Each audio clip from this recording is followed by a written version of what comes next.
Inilah kisah Raja Zalim yang Allah selamatkan hidupnya, yang membuat para malaikat kebingungan dan bertanya kepada Allah. Pada suatu kesempatan, Rasulullah pernah berkisah kepada para sahabatnya. Dahulu sebelum kalian, pernah hidup seorang raja yang sangat zalim. Kezalimannya merata, hampir setiap rakyatnya pernah merasakan kekejamannya. Namun pada suatu waktu, raja itu jatuh sakit parah. Karena khawatir ajalnya tiba, raja pun memanggil semua tabib di kerajaannya.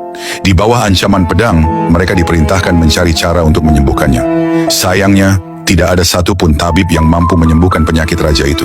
Sampai akhirnya datang seorang rahib yang mengatakan, penyakit raja hanya bisa sembuh jika ia memakan sejenis ikan tertentu.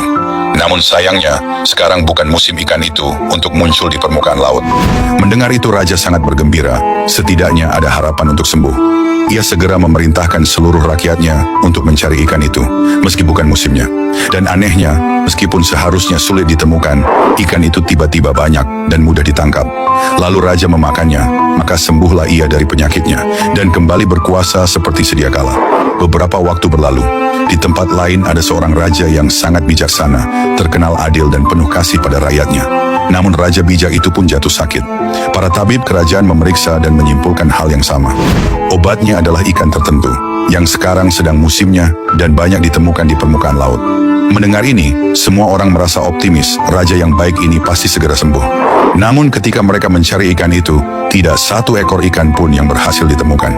Bahkan para penyelam kerajaan yang ahli pun gagal menemukannya. Akhirnya, karena obat tak ditemukan, raja yang bijak itu pun wafat. Melihat kejadian itu, para malaikat pun merasa takjub. Mereka menghadap Allah dan bertanya, "Ya Rabb kami, apa hikmahmu? Mengapa engkau memunculkan ikan-ikan itu untuk menyelamatkan raja yang zalim? Tetapi engkau menyembunyikan ikan-ikan itu, sehingga raja yang bijak justru wafat."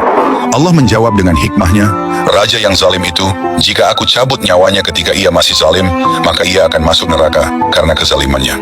Aku panjangkan usianya agar ia sempat bertobat, dan semoga ia mati dalam keadaan baik. Sedangkan raja yang bijak itu, jika aku panjangkan usianya, ia akan melakukan satu perbuatan yang membuatnya celaka. Maka aku wafatkan dia saat itu juga, agar ia bertemu denganku dalam keadaan suci dan mendapatkan kemuliaan." Sungguh maha besar Allah atas segala kuasanya. Apapun yang Allah tetapkan,